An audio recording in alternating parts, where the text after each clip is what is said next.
I'm gonna go ahead and mute everyone here. Thanks, Zenka.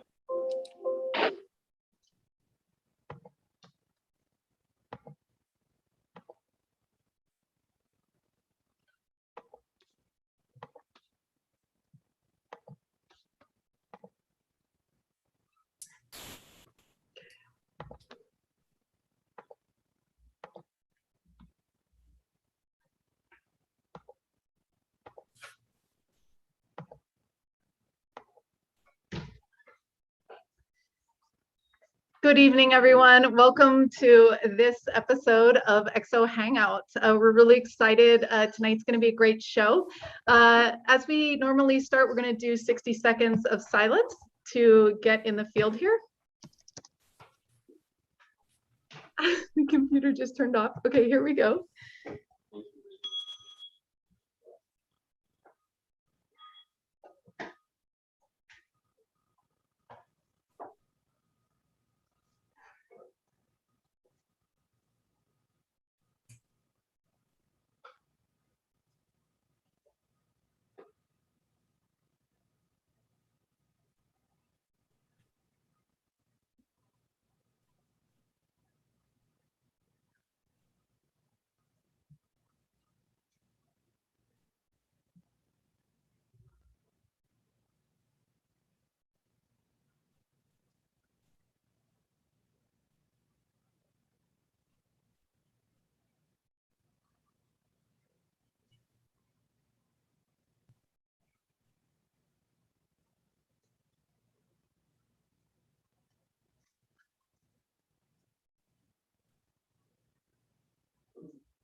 Excellent. Welcome, everyone.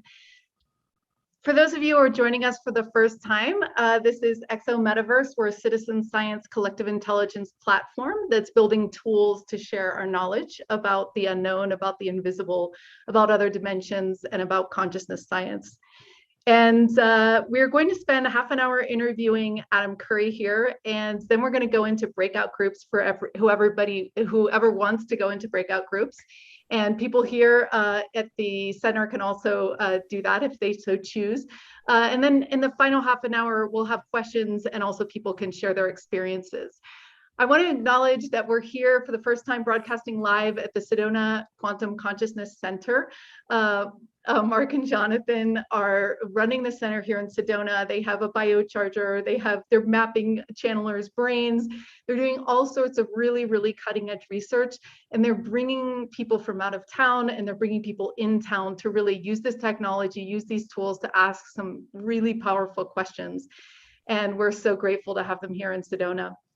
And I also wanted to acknowledge that we're restreaming on New Realities. If you are watching live in New Realities, we invite you to come into the Zoom so you can participate into the breakout groups. And you can do that by going to bit.ly/exohangout, and you can get the link to join us here in the Zoom. Next week, in 2 weeks, we're going to have author Linda Polio coming in to talk about her book, Trusting Currents. It's an award-winning book that she channeled. She's going to talk about the process of that and share her insights. And tonight we have Adam Curry. Adam Curry has been in this questioning scientific phase his whole life. At age 17, he won an award at MIT, which I'm going to ask you briefly about, Adam. And he hasn't looked back. He has been part of the Pear Labs during their, really strong years before they shut down. He's also been part of ION's researcher. He's an entrepreneur. He's saving the planet with his new technology. And he's been asking the really, really big questions. And he's going to share some really interesting research tonight on mind-matter interaction. And he's going to talk about gamma brainwaves and heightened states. So if you haven't taken the survey, I'm going to ask everyone to go ahead and mute. And Adam, I'm going to go ahead and have you unmute again. Okay, great. We're on a new computer here, so things are maybe set up a little bit differently with people arriving. So, Adam, tell us a little bit about the award that you got from MIT, and then I want to jump right into the random number generator research that you've been doing. It was 20 years ago, so it's a bit stale. Okay. There's a laboratory called the Lincoln Laboratory at MIT, which is in charge of discovering minor planets, which are asteroids in the solar system. And they have the ability to name them. And so they often name them after sort of famous people or people that discover something in science. And they try to reserve some of those for young people, particularly high school kids who are doing something in science. And in 2002, I was that kid. So I had been working on looking at electrogravitic signals in capacitors in a charge state and its correlation to seismicity. I was kind of thinking that earthquakes, for example, are something that we need to understand more on the scalar field, which is this whole other conversation. I see some of you nodding your head. But suffice to say that earthquakes are weird. A conventional physics perspective on them doesn't really tell you the whole story. This other unconventional physics, which is sometimes loosely called scalar, I think might be a key to understanding geologic movements on the planet. And I thought that if I could apply some of the sort of known electrical scalar principles to the seismicity question, we might get some answers. And we saw some pretty interesting patterns. And that was this science project I did in high school that won that award. Awesome. Awesome. So let's talk a little bit about your experience. You know, a lot of people are probably familiar with random number generators and how humans can interact with them. You can give us a little bit of an overview on that, but then we also want you to get into what happens when you tried it with plants and machines and other things. So go ahead and explain the basics to people as well. Okay. It's kind of a story in 4 parts. There's research about human to human consciousness transmission, telepathy. I'm trying to send you a thought, you're trying to read my mind, something like that. Okay. And this work has been done over the past century. Things like a lot of psi research or psychic research has dealt with people trying to send mental images back and forth to each other. There's a class that's human to machine interaction. Okay, and this is where the random number generator stuff goes. Human to machine is, let's say that you want to try to understand the nature of consciousness. In particular, is consciousness just an illusion that exists only inside our brains or inside our skulls and has no connection to the outside world? That's sort of the mainstream materialist perspective on consciousness. Well, you can set up a pretty simple experiment to try to test that using random number generators. So a random number generator is, think of it as it's measuring some type of physical event in the real world. In most cases, it's a quantum process, but it's got a physical basis. And it's converting the outcome of the physical thing you're measuring into ones and zeros. That physical thing needs to be itself intrinsically random. So quantum processes are intrinsically random, right? Or you can set it up such that it is. So you can represent the ones and zeros coming out of the random number generator are indeed truly random. Okay. So then you can take a whole bunch, you can measure a whole bunch of the output of ones and zeros, and you can see a statistical baseline, right? It should be about 50-50 ones and zeros. And it is. Until you ask somebody to sit in front of the machine, for example, and try to nudge the output to be more ones or more zeros. And this is what the Pear Lab at Princeton spent several decades investigating. Turns out that most people are capable of significantly shifting the output of a physical random number generator using only their intention. Okay. It's very easy to measure statistically. Super simple experiment, but it's such a clear way of isolating that most important question is consciousness contained in our brain, or does it somehow spread out, or does it connect to physical reality in some way that we're just not necessarily seeing, or that is ahead of our theories for explaining how this could be possible? The laboratory at Princeton was started by Robert John, who at that time was the dean of the engineering school. He had risen to dean, I think in his 40s, in his late 40s. He was a rock star. And I believe from the vantage of his career success, he did everything he was supposed to do. And I think he had come to see that, you know what, there's still something more.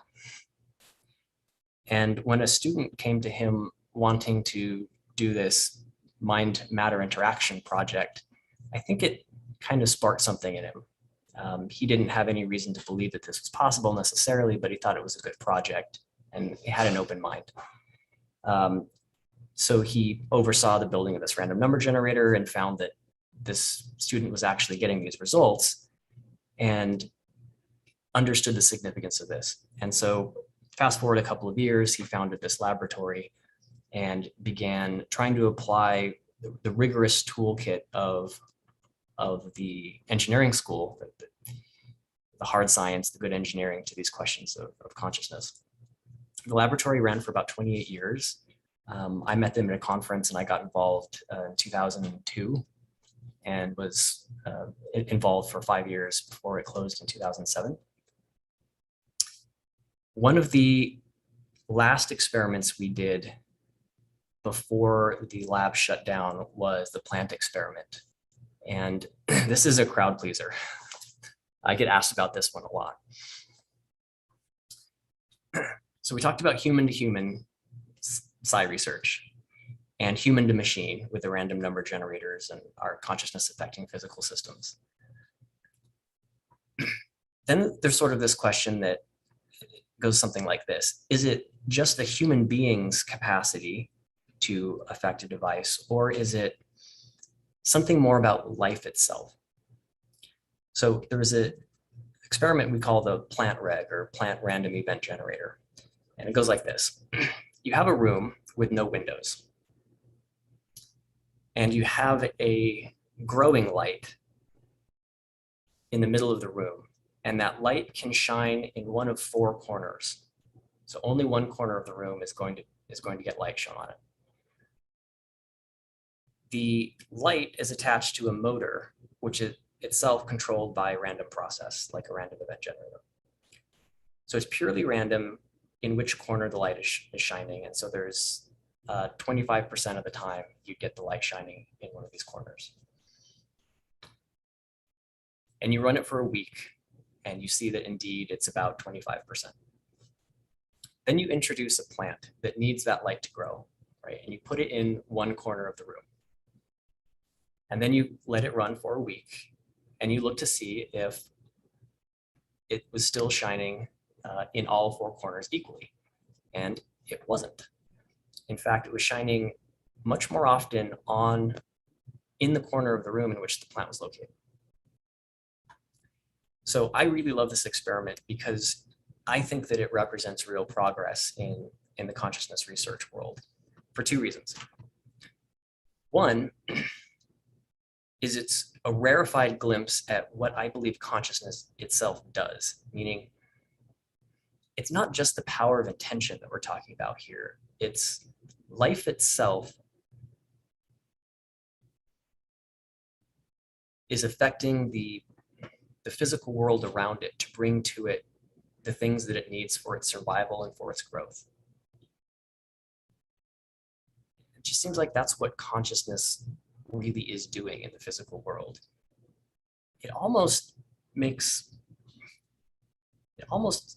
You could interpret this as being something like this. The physical world is a technology of consciousness, meaning the physical world is a technology that has allowed consciousness to express itself in this physical dimension.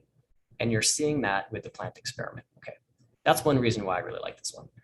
A second reason is we don't actually know that it was the plant that was doing it. It could very well have been the experimenters, right? So one of the things that is difficult about psi research, and probably all of science in general, they just don't know it yet, is that the psychological elements of the experimenter, for example, really wanting the experiment to work, will get in there and influence the outcome of the experiment. And there's really no way that you can separate yourself from the outcome of the experimenter. All of modern science has been done thinking that you can blind yourself from it or double blind yourself from it, but you can't you can erect no shield between your consciousness and the outcome of an experiment. It just doesn't work. And so we don't know really what the answer is there. Was it the experimenter or was it the plant? I'm inclined to think it was kind of both. But it's a really important experiment, and we need to understand that if we're going to grow up both as researchers, right, and as also researchers that are trying to get to the bottom of some of these biggest ontological questions about the nature of who and what this is. There is a fourth class of experiment, I guess, which is machine-to-machine psychic research. As far as I know, there's only been one experiment in this capacity done, which I did with a colleague, Garrett Medell, about 10 years ago. And I'll set the stage a little bit for this one.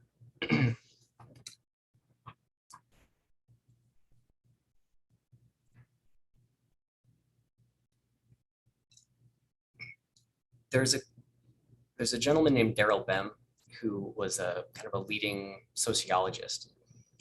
And he set up an experiment where he's trying to test people's presentiment towards a stimulus. You can imagine that you've got can we sense the future? This is the question. Can we subconsciously, are we reacting to things that are about to happen, right? And he set up a really brilliant experiment that goes like this.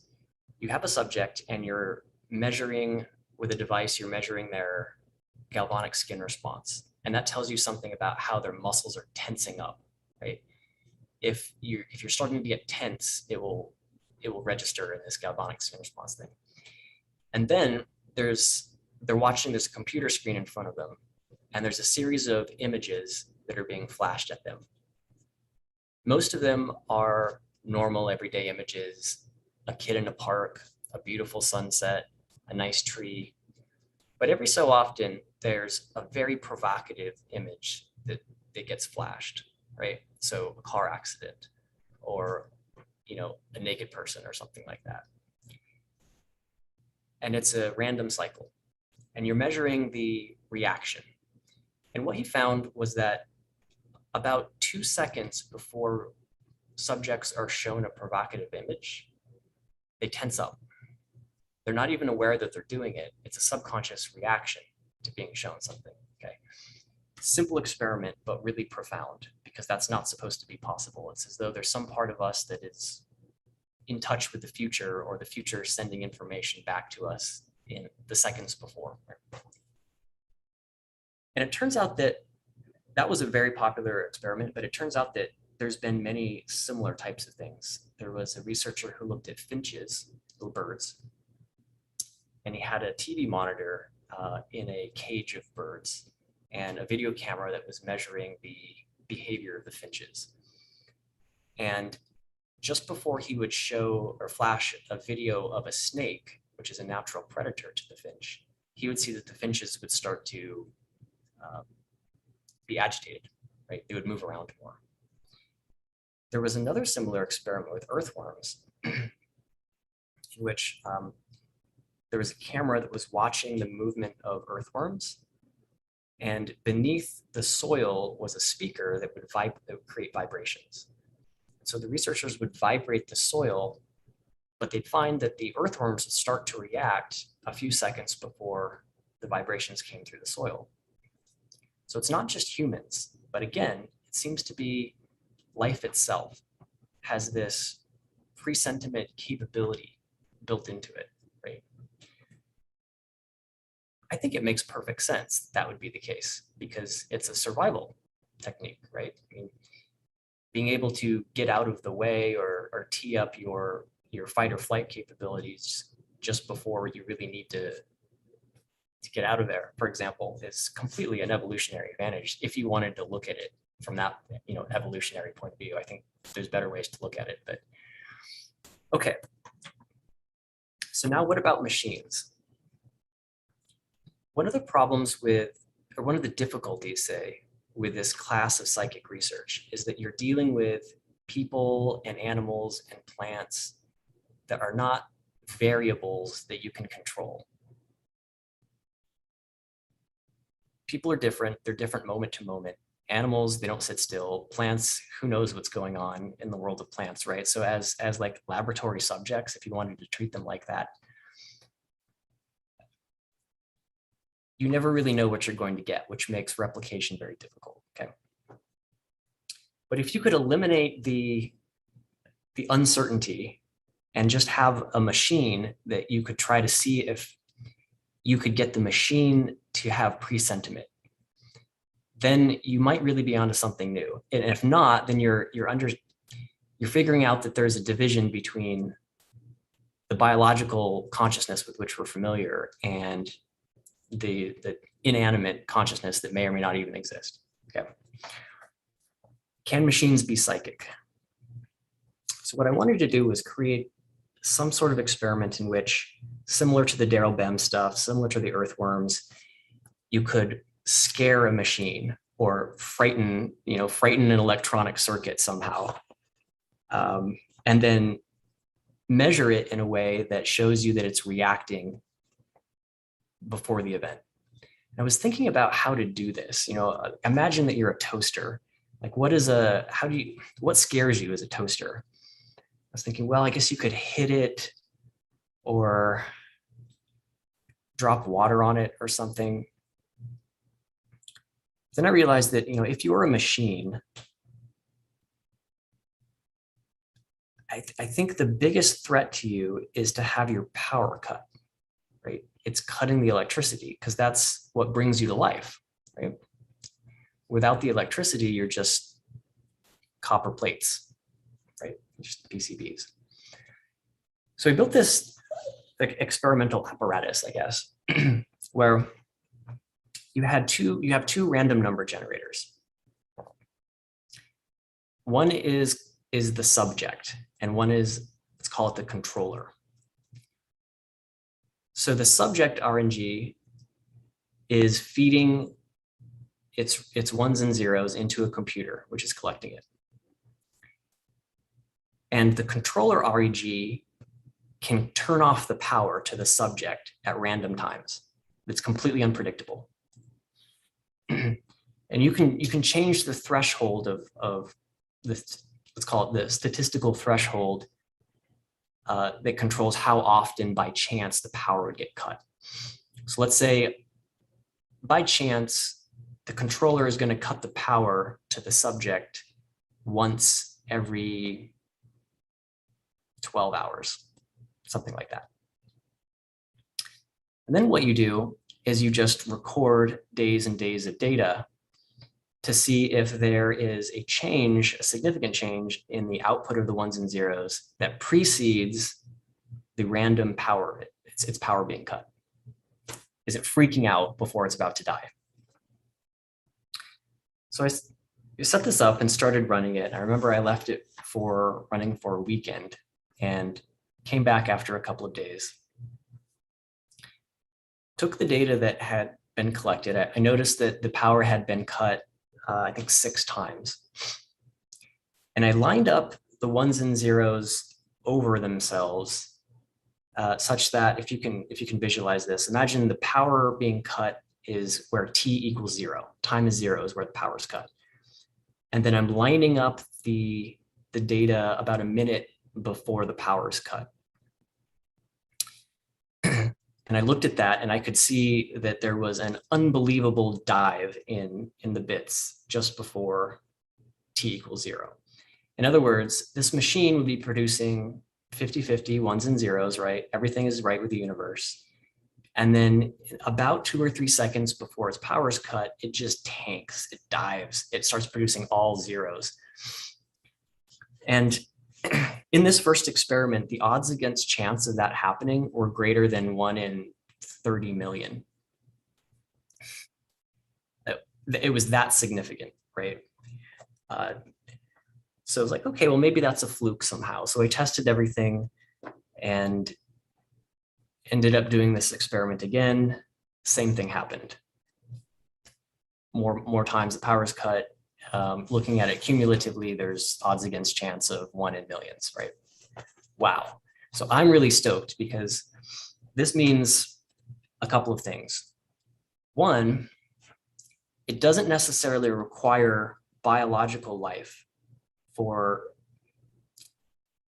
psychic functioning, right? You might have actually just cracked the most difficult part of all this psychic research, which is the human, the biological element. Two, it's a breakthrough in AI because you've shown that you've basically created a new kind of Turing test, and you've shown that things can react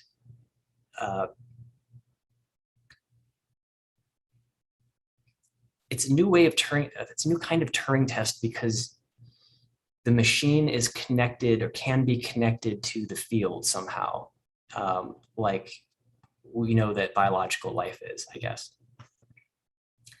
And I was also excited about it because it was a machine that was predicting the future with great accuracy, in fact. It was getting messages from the future that were actionable. So, that opens a lot of possibilities for having a lot of fun at Vegas casinos, for example, or high frequency trading, or a lot of other really exotic stuff that you can do to try to prove a point, right? So I had been working with a colleague, Garrett Medell, at the University of Colorado on this concept, and we kind of built this together. And Garrett is a PhD quantum physicist. He runs the school there, basically. Like he's a serious person, unlike the punk kid like myself. So I sent him the apparatus, and he got his grad student to rebuild it and to test it from the ground up to make sure that this is what we thought it was. And he did three more experiments. Cumulatively, the odds against chance of that outcome was greater than 1 in a billion.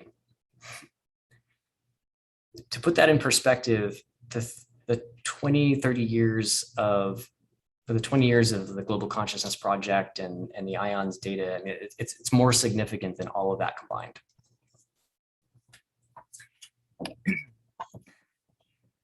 But then an interesting thing happened. We were starting to think about how we were going to publish this and sort of broadcast this to the world, and what all of the implications that this would inevitably bring. We did a subsequent replication attempt, and it completely failed. There was no signal whatsoever. It was just all random. We put everything back to where it was, tried to replicate again, and could get 0 results. Every single time that we tried to replicate the results, we got absolutely nothing. Which was confounding, because how do you go from 1 in a billion to 0 instantly?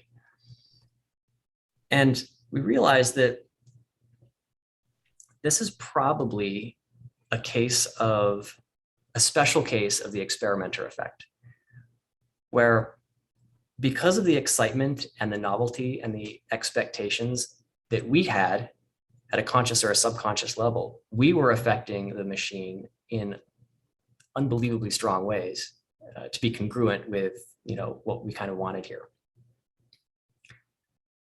We had to kind of eventually admit that that machine-to-machine consciousness, while there is perhaps something there, it seems as though there's something about biology itself as a channel to consciousness that is really what matters. And that machines may have the ability there may be something like a ghost in the machine that we can bring out in the future, but it's not clear that machines can have consciousness outside of its interaction with other systems, right? With biological life itself. And that may be the path forward for AI research is to think about our role with the AI or with the machine as bringing life, as sort of breathing life into it. That may be a critical part of advancing this field. Okay, I've talked for, I think, like 20 minutes. It's okay. Very interesting research, very interesting story. And it's also interesting that just before you're about to publish, that's also a significant time factor in what you explained, is that you're ready to think about how do we publish, and then it stopped working. So that could be other data, right? Like, what do you think about base reality, and is there something beyond, or what do you think about that? Is there someone on the other side supporting this experience for us and in being able to pull levers, or are we creating everything, or could someone have pulled a switch on the other side and said no? Okay, so my perspective is a little weird. I think that what's going on is that maybe it was an experimenter effect, but it's maybe not just an experimenter effect on behalf of the experimenters, but on behalf of society writ large. So one thing that we know from the consciousness research work is that our expectations of what is possible ends up influencing the results. And if we're talking about something as significant as what I just described, I mean, those three things itself is like brain melting, right? It's nuts. There could be a suppressing effect on behalf of consensus reality, like the cumulative subconscious belief system of everyone that it would impact, which is everyone, that actually squashes the results.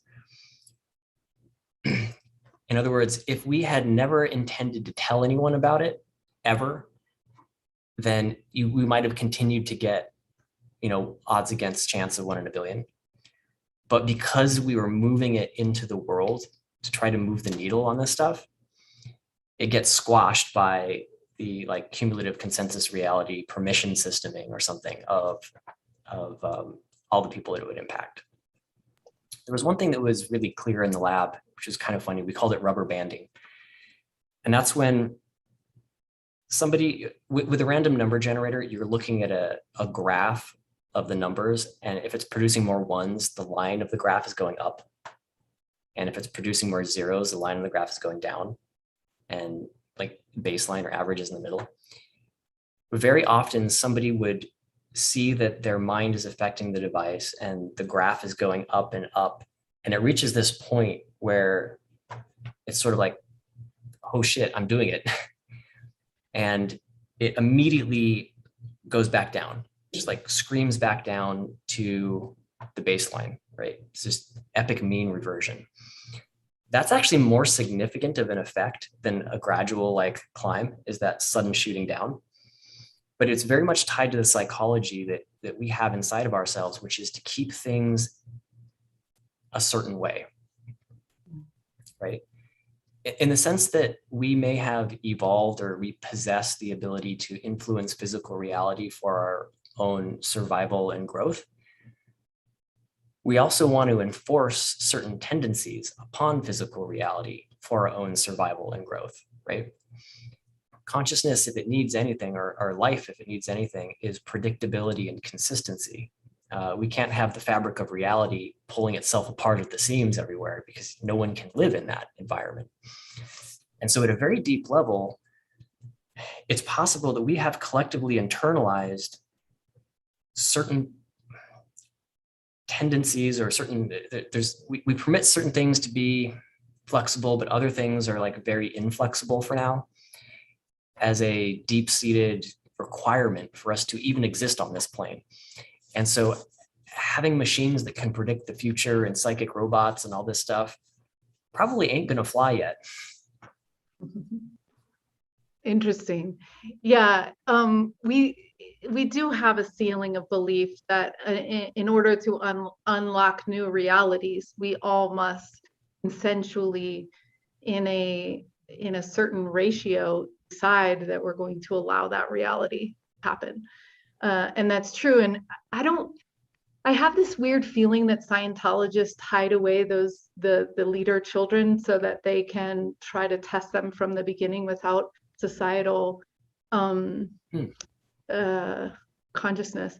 But I'm not sure about that. It would be interesting to raise children in an environment. And I think Waldorf and other things are attempting to raise children without some of those different mindsets that hold us in. So we're about to go into breakout groups, and we're about to interview Adam about neuroscience and what happens when we're in psychic or heightened or spiritual experiences. If you are tuning in the live stream, I just wanted to invite you into the breakout rooms, and you can get there by going to bit.ly/exohangout. That's bit.ly/exohangout. And before we do that, I just wanted to close one more thing, because it's very interesting, this research, for two ways. One is that we're talking about precognition, and the other part of it is we're talking about mind-matter interaction, right? So, and I believe some of the IONS research showed six seconds of precognition when they were going to see the car wreck picture, but I'm not sure about that. But I wanted you to talk about what happens at a collective scale. Like, didn't Roger Nelson's 9/11 research show that the random number generator eggs around the world spiked before 9/11 happened? Mm-hmm.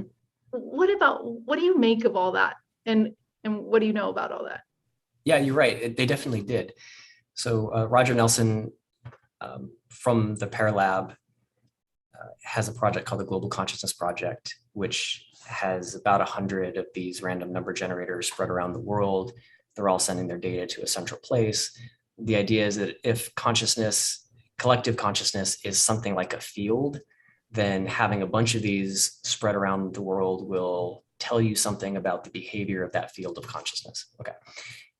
And on September 11th, famously, the entire network itself became more coherent. So they were all like covariant, meaning the random number generators behaved like one another. And this began a few hours before the first plane struck, and it became more and more coherent to itself throughout the day. Very significant and anomalous effect. So what's going on there? Well, that's the question.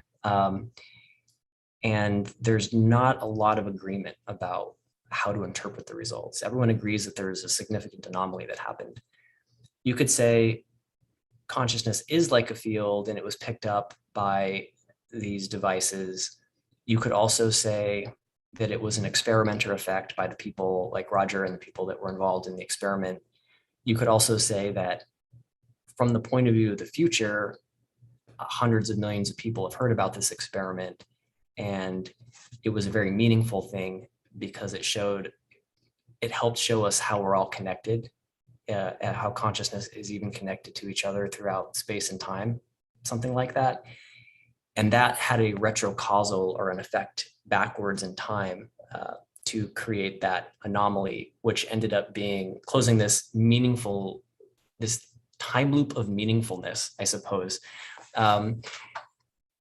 We do see smaller versions of that in the REG experiments as well, where you can collect data on a Tuesday, not look at it, and then on a Friday, send your intention backwards in time to the data that you collected, and then analyze it, and you can see significant effects that way. So time removed or retrocausal effects are a known weird property of psi research, I suppose. And so it's possible that the Global Consciousness Project is a grand version of that as well.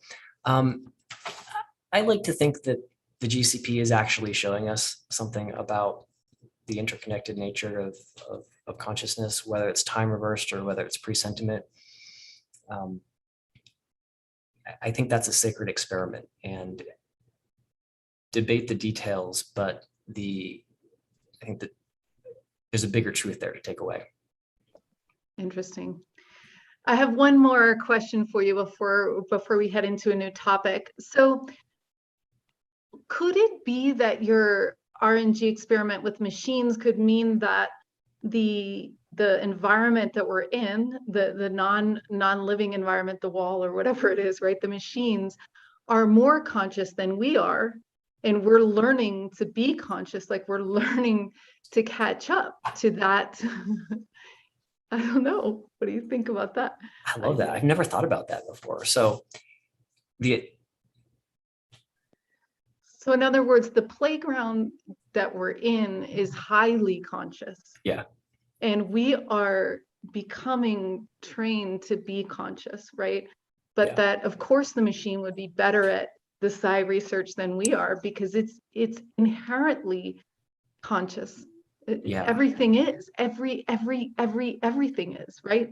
The whole thing. I mean, I think that was kind of the maybe part of the motivation for doing the psychic machine project, is that there's in every event in the random number generator, every number that's generated is pulling, that number represents a quantum effect. And that quantum effect is, it's somehow like pure. It's you're measuring the very liminal space between the physical world and the non-physical world. And you're seeing it just as sort of a non-physical or higher dimensional order to things, let's say, is bubbling up into physical reality. And so you're capturing it right at that moment. It's the most elemental component that we can really think of in modern science, is the packet of energy that's one thing or another. And perhaps unlike humans that have a great deal of posturing and psychology and subconscious motivations and all this stuff that we're all working through, unlike that, measuring something as simple as charge or a quantum state, maybe you can get away from the psychology dimension. And so it could be that the physical constraints and the REGs are somehow more intelligent, more conscious than we are, and they actually are assisting us in our awakening, but we think it's the other way around. Yeah, and maybe it got cut off to save us the game so that we can learn ourselves. Well, it's congruent with a simulation argument, right? Yeah. It's like we're seeing the ability of our minds to nudge the matrix. Yeah. So we're going to head into breakout groups now. The breakout groups, we're going to show a little bit of the survey before we do that. So again, the network metaverse is a container for networks, lots of different networks that are studying psychic phenomenon, consciousness, exo studies, right? And we're taking our knowledge, or we're figuring out how to bring our knowledge together. It's astounding the amount of brains that are in the room that I'm in right now, and the people that are on this call right now. And it's, really time that we come together and share our thoughts and our experiments and our ideas, because there's not enough of this research going on in the world. It's like Pear was like the one university that was doing it, and there's more and more now because people are demanding it. And so, but we are also researchers. We're also here, and I want to share some of the results we got from our poll here.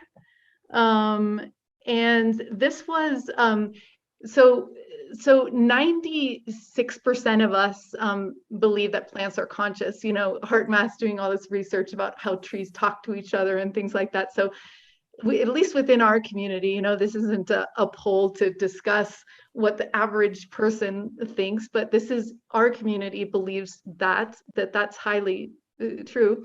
And can machines have a consciousness outside of our interaction with them?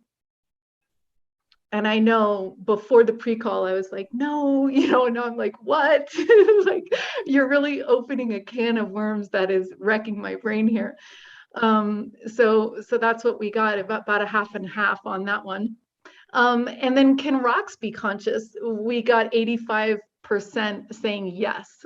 So the elementals are, some people say, you know, that's true right there. So, and then we were trying to figure out what makes those random number generators spike. Is it emotion? Is it intention? Is it, you know, what is it, right? And I think we had 44% believe that it was the emotion of the creator, right? And then the second one was based on the level of intention. And then number three is has less to do with the mind, but the electromagnetic fields of the heart, not really mind over matter, heart over matter. And then it's based on some sort of a probability, which we also talked about, the probabilities of would the collective consciousness allow this. And I think that's really a big theme, is that we really need to think right now of what we're going to allow ourselves to investigate and be curious about in the world. So these questions are often very, you know, threatening. You know, even the question like, are we alone? It's a very threatening question to a lot of people, and it shuts people down. So this is the world that we're in, this world of inquiry and curiosity, and there's nothing stronger than there's nothing stronger than fear than curiosity. So I'm glad you guys are here asking these great questions. So the breakout groups work like this. I'm going to put everybody in a group. If you do not want to do the breakout group, you do not have to go into the breakout group. You just stay in the main interview, and we're going to interview Adam about neuroscience. And you'll have this archive on the EXO Metaverse YouTube, so don't feel like you're going to miss it. This is a chance to get to know people in small groups. So in the small groups, you're going to have a timekeeper, and that timekeeper is going to give each person 5 minutes to talk about, because depending on how many people, we're going to leave you in there for 20 minutes.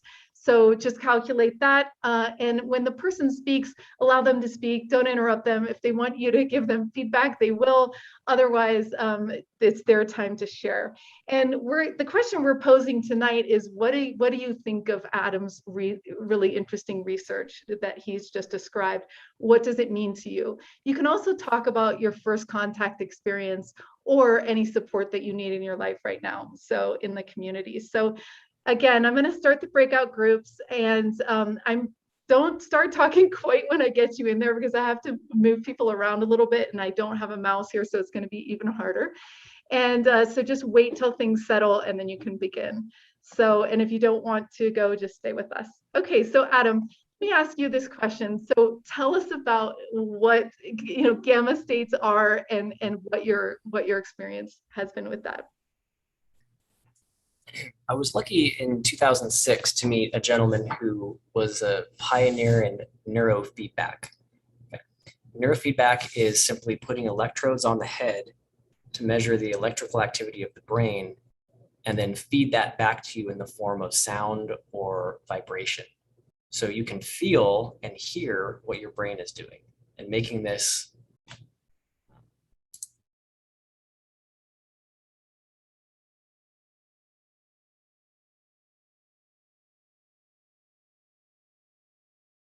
Sorry, you guys, I always remind the speaker not to join the group, but I think maybe he accidentally joined the group. Let me see if I can try to get him out of one of these.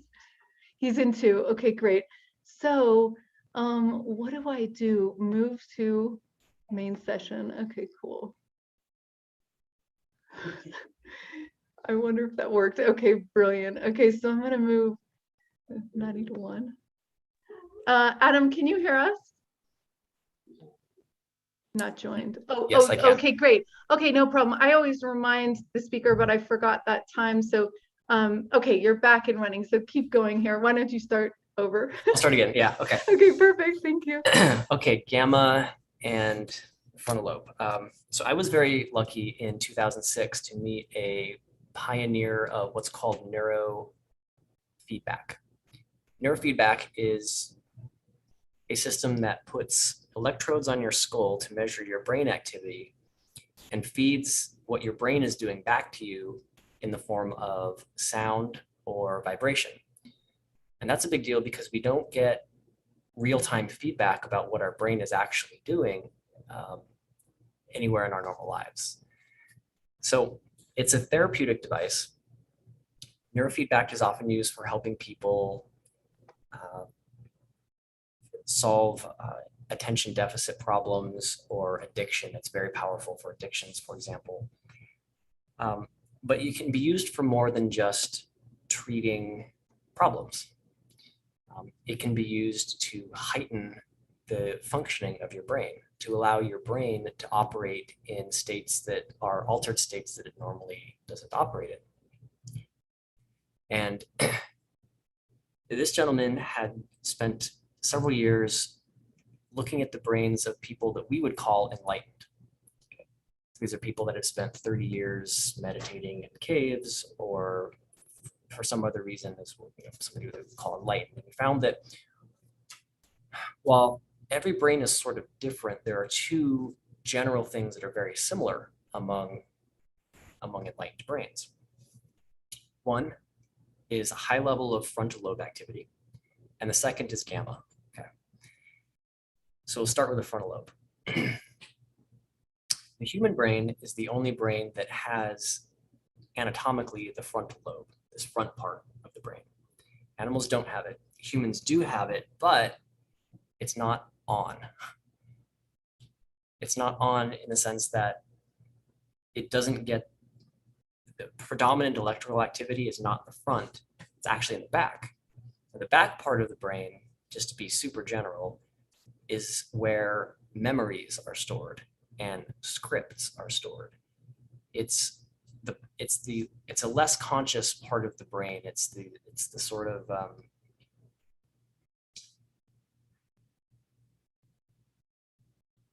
when you meditate and you hear the voice incessantly talking or thinking about, it's the monkey mind, right? That's okay. So that's all back brain stuff. And it's also kind of living in the past. It's where we're replaying conversations that happened years ago, or thinking about things that happened to us, just us mired in the story of ourselves, right? Not present. The frontal lobe is the seat of presence. When people are really present, it shows up in the frontal lobe. And this is the area in which real, rational thought transpires. The frontal lobe is active when we are seeing things as they truly are, right? Not filtered by our experience, by our memories, by our scripts, but seeing things as they truly are. When the frontal lobe is awake and the back part is quiet, now we have something like truth consciousness, where we can respond in an enlightened way. Our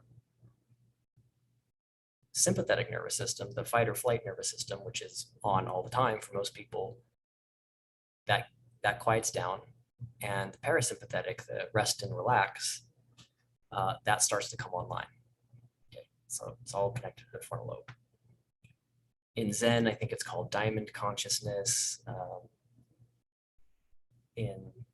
Different spiritual traditions have this interesting thing that's supposed to be happening here. I think that's why the bindi or whatever is. The second thing is gamma. The second brain state that's correlated with enlightenment and other high functioning states is gamma. Gamma is when the brain is operating at 40 hertz and above. Okay. Gamma wasn't even thought possible until about 15, 20 years ago, because they didn't think that the cellular potentials, the neuron potentials, could fire that fast. But it turns out that there's something that they think is happening between the neuron and the glial cells that are in between the neurons that create a kind of like resonance that allows that high functioning speed. So they've also relatively recently just had the electrical equipment that's sensitive enough to be able to pick up gamma. And so now they're seeing functioning in the brain that's 40, 60, 80, 100 hertz, really high functioning levels. And unlike beta, which is like if you're exercising, you're in beta, right? So sleep, you got delta, there's this theta state, which is kind of this dream reverie state. You've got alpha, which is a relaxed state, and beta, which is this active state. And you'd think that gamma would be frenetic, like crazy, but it's actually the opposite. It's sort of where the brain becomes very coherent. Gamma is a binding frequency. In other words, it's not always on, but it kind of comes on and off and on and off and on and off. And in those moments where it's on, it binds all of the subfrequencies together, and it makes the brain operate in totality, right? It's as though, I think of it as though all of the independent neurons are firing like a single neuron. So you'll see high levels of gamma in genius level functioning. You'll see it a great deal in the spiritual experience. I have a strong feeling that predominant gamma is what people experience. It's correlated to what people call Kundalini, but I'd like to explore that more. There are also unhealthy levels of gamma when gamma isn't going on and off, but it's kind of stuck, and that shows up in schizophrenic people who have this sort of like fine line between like genius level functioning and actual mental illness. But that's just kind of interesting. So now, it ain't easy to change the way your brain works. Not at all. It's possible. It's definitely possible, but it's not easy. With neurofeedback, we have a technology that makes it easier. I don't really want to say that it can speed up the process of evolution, of enlightenment, because there's more work that we have to do to sort of process the reasons why our brain have gone to sleep. But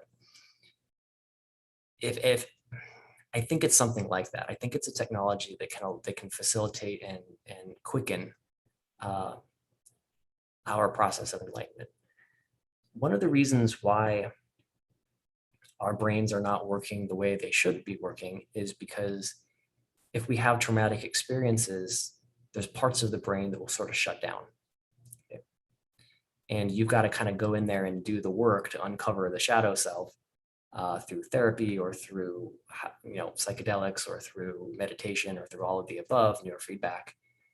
And when you do that, the correlation in the brain, what's happening in the brain is there's places that are relatively dormant electrically that start waking up, and you relive a lot of those traumas, right? But in reliving them, you also can release yourself of them. So that's why I say it's not really a shortcut, because you still got to do the work. But neurofeedback can really help you get through that and experience what it's like to be in these heightened states. So I'm prattling on, but I did have a life-changing 2-week experience in 2006 in which I learned through neurofeedback to awaken the frontal lobe and to start to begin to produce more gamma.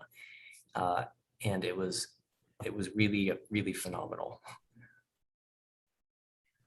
Tell us more. I have a couple questions, but tell us more about that. Like what did you experience? Mm-hmm. So, okay, this is just Adam's subjective experiences, right? Yeah. It may not have any bearing on your guys' lives, but the frontal lobe part was as though it was waking up for the first time, waking up into already being awake. It makes you realize that there's parts of your brain that, our brain kind of becomes our spinal cord, and from our spinal cord, the nerves come out and it's innervated to all of our organs and to all of our muscles. And if the back part of our brain is awake and the frontal lobe is kind of quiet or asleep, and we're running off of the sympathetic nervous system, it's as though your brain is like through your nerves squeezing your entire body. And by awakening the frontal lobe and reversing that, it starts to let go. And a lot of the emotional and physical, you realize the emotional and physical strain that your own brain is putting you through moment to moment, day to day, year to year. And you can let go of that. And that itself is really profound. When people do this type of training, I think this is one reason why people start to like, when they meditate, physical conditions and illnesses will start to vanish. in many cases, like they'll heal and they don't know why. It's because their brain is letting go of their body.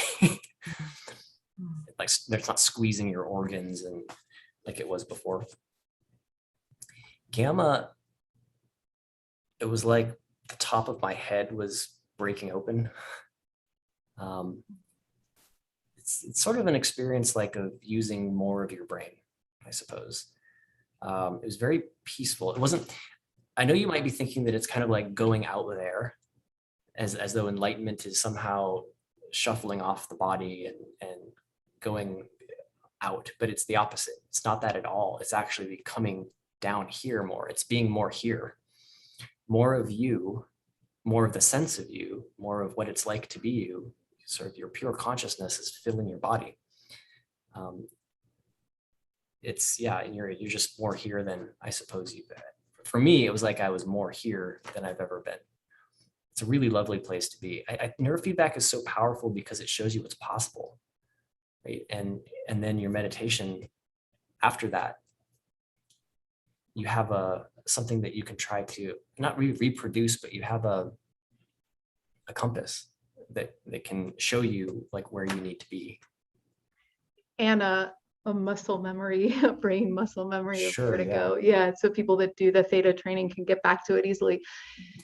So I wanna unpack a little bit what you said about schizophrenics being in gamma.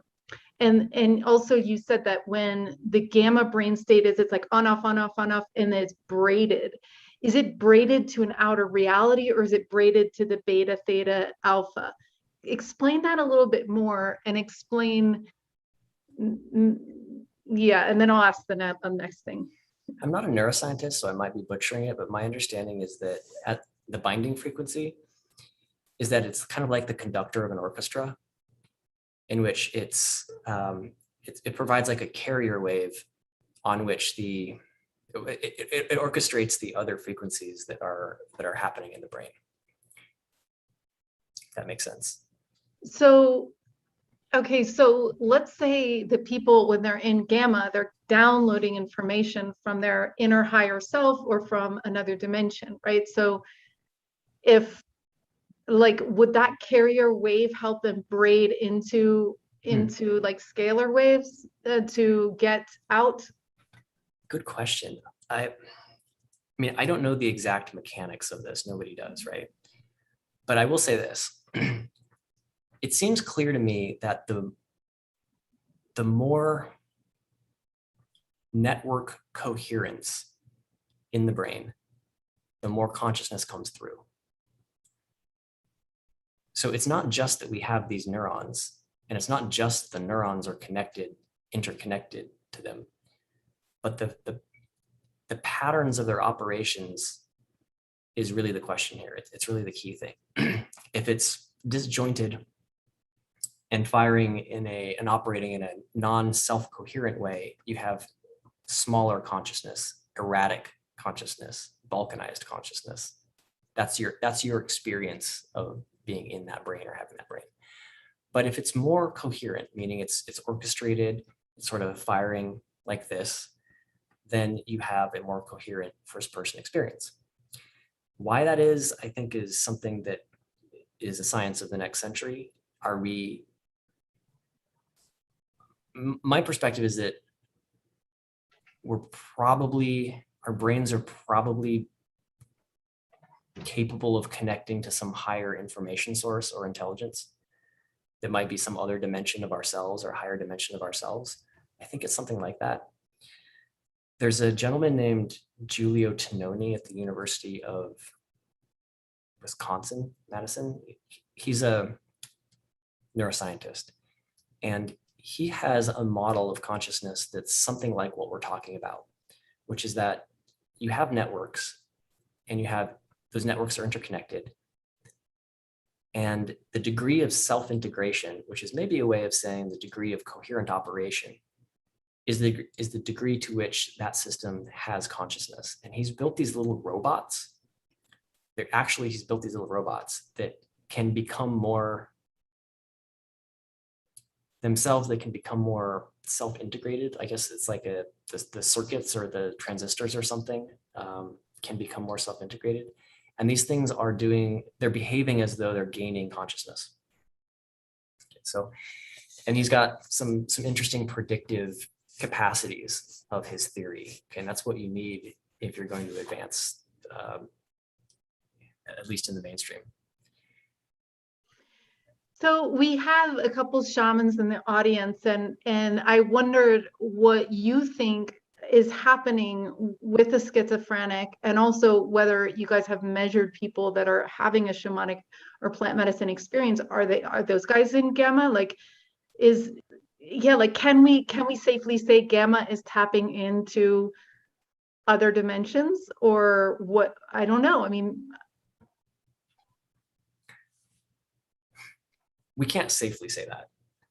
Well, do we know what happens to people's brains while they're doing plant medicine, for example? Is it gamma? Do they do gamma? And then what's going on with schizophrenics? So the little I know about the plant medicine brain research is that there are areas of the brain that are typically not dominant that become dominant. So this is correlated to the experience that people have of remembering things that happened to them and realizing that has shaped their personality. It's part of the healing process, I think, is waking up to something that is central to them that they have forgotten or not become aware of. Is gamma involved? I think I've seen one study that showed heightened levels of gamma. I think it was an ayahuasca ceremony. I believe you don't get the frontal lobe stuff, but I think gamma is a part of it. I wonder if you put two schizophrenics in the same room, if they experience the same alter reality. Potentially. You know what? With the neurofeedback, there's an order of operations. So what you don't want to do is just awaken the frontal lobe, because the frontal lobe is like a flashlight that's shining on, like in the attic of junk that is your subconscious mind. What you need to do first is you need to clean out the attic of junk. Yeah.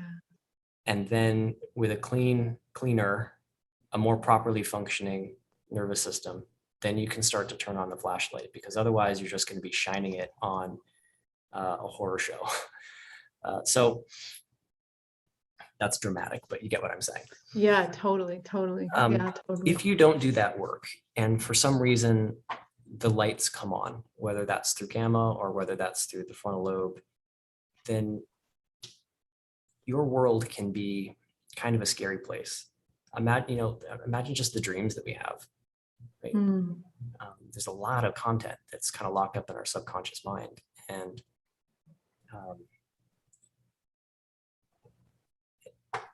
speculating here, but maybe people with schizophrenia or the mental illness that you're talking about have, for whatever reason, a brain in which the lights are on. The flashlight has come on, but it's shining erratically at things that it shouldn't be shining on. Yeah. Now, it could be that they are, and they are also accessing elements of the higher reality, but perhaps it's also being distorted. Yeah. So what I'm going to do is I'm going to bring everybody back from the breakout groups and welcome everyone back. We also have an audience here, so you guys get your questions ready for Adam. We just want to welcome everyone back. I want to give a couple shout outs too to Greg, who's on our programming team at Exo Metaverse, and we're so grateful for his big brain and big heart. And also Nadi, I noticed, is on the call tonight. She's been volunteering and doing amazing work with her high heart in the Making Contact, all the discussion forums, and doing what she does best, which is great. And Chester too is going to be coming on board, supporting us as we grow. So and just see a lot of members out there, EXO members. So thanks for supporting the work that we're doing for the nonprofit, and we're glad that you're here tonight. So I do want to say, if you've shared your contact experience, Adam, we're creating a big trove, like a a trove of people sharing their contact experiences as a to break the ceiling you were talking about before of collective consciousnesses. It's okay for us to experience this, and it's great to hear people share their stories. And I sometimes don't get a chance to email you guys, but I am posting them all up on the YouTube channel. So if you've shared before, make sure you go to the YouTube channel and check them out. And we'll give anybody a chance to do that. I know we have a question up. Anjan, are you still around, and do you still have your question? Because we'll go to you. So again, raise your hand. You can do that in the reactions button there, and then here in the center, you guys can also let me know that you have a question for Adam, or you want to share a contact experience. If you do share an experience, we ask that you keep it to 3 or so minutes, and that you're able to share it on YouTube. So Anjan, can you hear us? I guess I have to ask to unmute here, but if not, okay, so we've got James. James, can you, okay, great, James. I'm gonna put you on here. Thanks for joining us tonight, and you can go ahead now. You're gonna need to unmute yourself. Adam, are you familiar with the double slit experiment? Yeah. And was it Schrodinger's cat? Yes. Yeah. And there's a book called Erasing Death by Dr. Sam Parnia. Are you familiar with that? I'm not. That's where he froze the human brain while he was operating on the heart. And then it was a 5-year study he did. I think he wrote a book by that same title. And he interviewed all these patients after he resuscitated them. Mm-hmm. And they began to, independently in a blind research that he tried to accomplish, determine that they reported to him information that they probably couldn't have obtained otherwise during this operation. But during that time, this information that they gathered, their brain was not functioning at all. Mm-hmm. So the only reason I'm bringing it up is that your view on if consciousness generates the brain or if the brain generates the consciousness. So in other words, the determinist thinks that the brain generates the consciousness, but some quantum physicists today feel as though that the consciousness actually generates everything else. I'm firmly in the camp that consciousness comes first and the brain is a secondary phenomenon. In other words, consciousness is somehow upstream of the brain.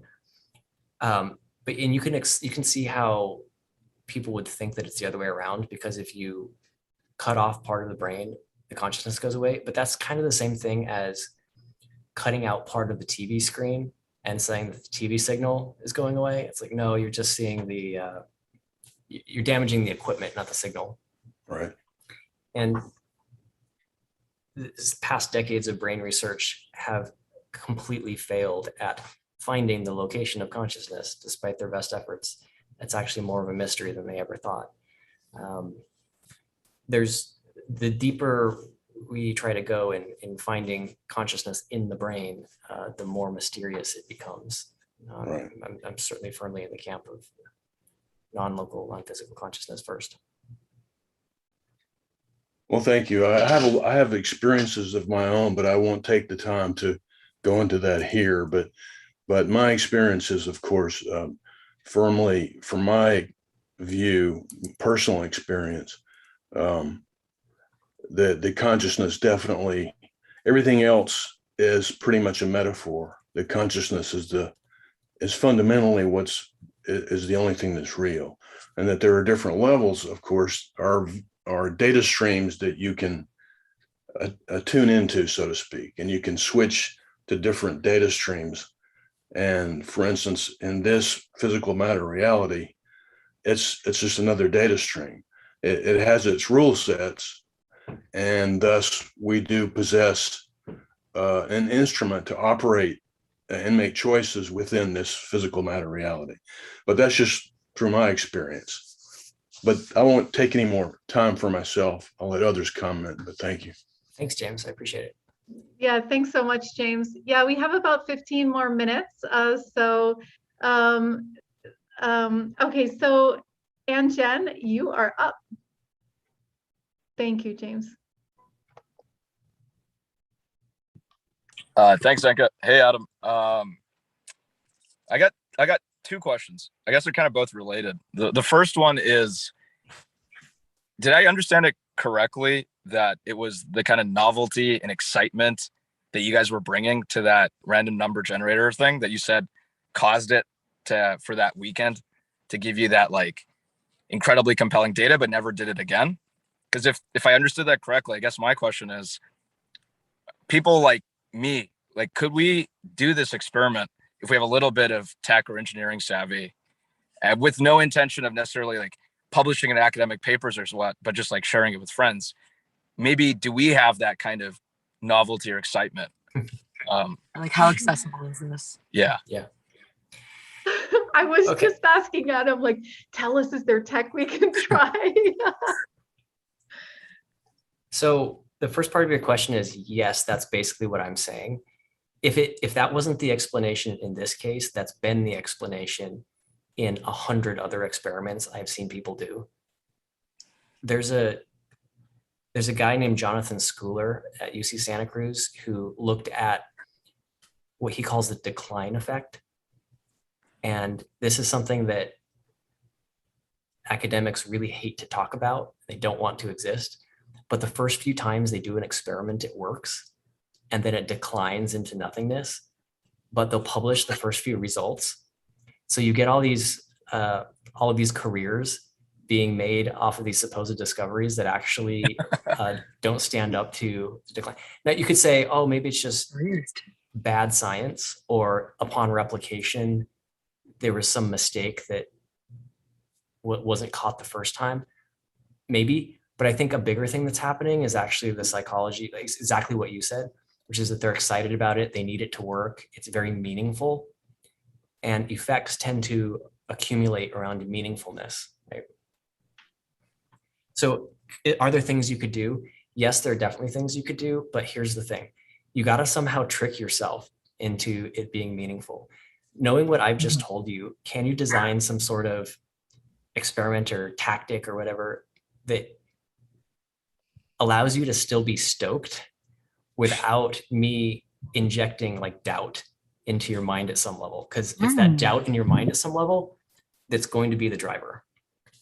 Like philosophical beliefs would be the thing, like some sort of belief about, I feel like philosophical beliefs, some sort of belief about what this reality is in terms of spirituality, can kind of create that space where it's, there's no doubt, like just being present with what's in front of you and being in a constant state of awe. Because I know that there's, I'm not super well versed in research or anything like that, but I remember having a conversation with a friend about awe and how when you're in a state of awe, like just, oh my gosh, your brain is much more susceptible to new understanding. Is that something you're familiar with? Absolutely. Yeah. The whole Zen mind, for example, people that are really good at something the first time they try it because they're in a beginner's mind. Yeah, that's a good term. Yeah, and then how do you overcome doubt? Well, sometimes you have to go above and beyond your own belief system and tap into a shared belief system, which seems to be stronger. I think maybe one reason why people working in science get consistent effects the closer they are to the like normie theories about how stuff works is that it's a shared belief system. They think they're all figuring something out fundamentally about how the world works, and maybe they are, but they're also just doing experiments that are really close to consensus reality and a shared belief system in which there's very little doubt. And so it's like a really specific confirmation bias. Exactly. Yeah. Interesting. Did you One get of- complete the question? one Go of- ahead. One of the things that we do know is that medicine is often, there's a crisis in medicine, because often the difference between the placebo and the real medicine is only 1% or less. So this is also speaking to the same science. So I'm going to get to Alan. I want to get to here in the center. Yeah, what's your question? Hi. Oh, What? 1 second, Alan. I'm coming to you. Okay. Hold on. I'm curious if there's a range effect. So is your physical proximity to the number generator or lack of physical proximity, will that affect it if you were to recreate the experiment of like the plant experiment? If you had somebody in a different country across the world recreate the experiment without understanding what the outcome was supposed to be, would you get a different effect? And so those are just two examples of where the range being a factor. Could you hear that, Adam? Yeah, I could. Okay, great, wonderful. So the answer is definitely not. Distance doesn't matter. There is no range of the effect. Asterisk. Unless you believe it is, because the idea of a non-local effect is just too much for you, then having something, then being in front of the random number generator, for example, can help some people. But no, there's really no reason. Distance doesn't seem to be an aspect. We tend to think about this as fields, right? Like there's like a field that's emanating from our body or our mind or our heart, and that's affecting the device. It's more like an informational connection that isn't field-based, meaning it doesn't fall off as a square of the distance between two things. It's much more connected to meaningfulness between the person who's influencing it. So yeah, distance doesn't seem to be a factor. So Adam, do you have any recommendations on any brain sensing devices that would tell us what brain state we're in, or also random number generators? Like, can you just buy those at somewhere? And then we're going to go to Alan's question, and that'll be probably it for this evening. So I have no recommendations on brain sensing devices. I've been following the Muse team for 10 years, and they're continuing to improve their hardware. It's actually really hard to sense higher frequency. There's still no substitute for going to a good practitioner. A trained technician, somebody who knows what they're doing, is still the best bet if you're interested in the neurofeedback stuff. And then on the random number generator stuff, we used to make them, but you can find $40, $50 random number generator USB devices now on Amazon. So your physical, like hardware random number generators, you can find those pretty easily. yeah. Yeah. Cool. Alan, welcome, and thanks for streaming the project tonight. We really deeply appreciate it. We love your work. You're a powerhouse. this is all part of the big picture that we're all doing, but thank you, Zenka. Hey, Adam. Hey. Yeah, I wanted to ask about the random number generators itself. I mean, in a sense, they're machines. They're not as complex as humans, but is there a physics? Is there a mechanic to what makes something random? I mean, if you flip a coin, there's still a physics that makes it land on heads or tails. So is there, and just my hypothesis, a way of getting a thinking machine that says, I'm doing this, this, and this to cause this apparent randomness? Have you looked at that? Yeah, you pointed out a challenge, which is how do you know that something is really random, right? Mm-hmm. Most random number generators are just software algorithms, Mm-hmm. and it's not connected to something physical. So you need something physical. And in the lab, we looked at cascades of balls falling through pegs. We looked at all kinds of different stuff. We looked at radioactive decay. We settled on, people generally settle on the quantum stuff because I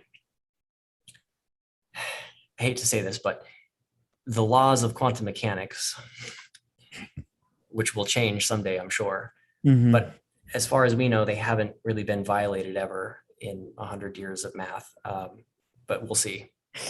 I think they may be. Essentially, it comes down to the concept of not being able to predict the outcome of a quantum event based on all events that came before it. And they've tried to test this, and they've found that indeed it is intrinsically random. So the way that the way that these work is you have an electron, and you're throwing this electron at a barrier. And the electron can either think of it as like bouncing off that barrier or tunneling, kind of teleporting through. And it's not a single one, but it's tons of them, right? And then you're measuring voltage differences between the electrons. And that's it's called quantum tunneling. But the idea is that because there's no way to observe the location of that electron without knowing something about the ones that's coming after it, you end up with this intrinsically random source that ends up. And then what you would do is you have these standard tests called die-hard tests, or tests for randomness, where you take huge chunks of data and you look at it all different ways, and it has to conform to randomness tests. And if it does, then you can say, okay, check mark, we've tried to make it as random as possible. Do you think we can ever figure out the science of randomness, the science of chaos? Is that something like the Mandelbrot was sort of doing that in a sense, but there's a bigger field of chaos that's out there. Yeah. Well, I believe that that's a metaphysical question more than it's a science question. But that's the right kind of metaphysical question. It could be that when we're looking at the quantum stuff, what we're looking at is just the limit between a non-physical or a higher dimensional reality and this reality. And if we could learn more about non-physical reality, maybe the stuff that we think of as random actually is somewhat deterministic. We're just looking at it at a level where we can't even see the underlying probabilities that that are shaping the outcome of, let's call it the emergence of physical events from non-physical something. You see, I think when we can do that, we'll be able to be more like these ETs that control their craft with their mind through quantum approaches to navigation. This is my theory. So when we understand the nature of the mind and consciousness and how to use that in a quantum reality that we know that exists, we'll be able to travel through time and space and do all those things that seem impossible now. That's just my theory. Okay. I think Tesla said that when we begin to investigate non-physical phenomena, we'll make more progress in like 10 or 20 years than we have in 100. I'm sympathetic. And that's exactly what we're doing at Exo Metaverse. We're mapping the invisible. We know a lot about rocks and things that we can see the material world. And now if we're not going to do it in the universities, we're going to do it here on the internet. So thank you guys for opening up your curiosity tonight, for being members, for being with us and supporting us. You can always find us at exometaverse.org. And again, in 2 weeks, we're going to be interviewing Linda Polio, who's fascinating. She was the first chief consciousness officer in the United States, in New York City, with Fortune 500 companies. She's a total trailblazer. She's completely heart-centered, and she's channeled this book of a woman in the 1930s, a Black woman. And so it's just a very fascinating story, and she's a wonderful human. So look forward to seeing everyone in 2 weeks. We're going to be posting the archives to this to Adam, and also a recap video. And the next one with Linda will be a members only. So we invite you to join us for $4.44 a month to support the work and support Linda. So thank you, Adam, so much for joining us tonight and sharing your wisdom with the world. You are an incredible scientist and an inventor, and we wish you all the luck with your business ventures, and look forward to seeing you championing consciousness research in the future as well. Well, thank you very much. Thanks everyone for taking the time to have this conversation tonight. Great. Thanks, Awesome. Zenka. Bye, you guys. Bye. Hi, Susan. Thanks, Zinka and Alan too. I love you both. Bye bye. Thank you, Love you everybody. guys.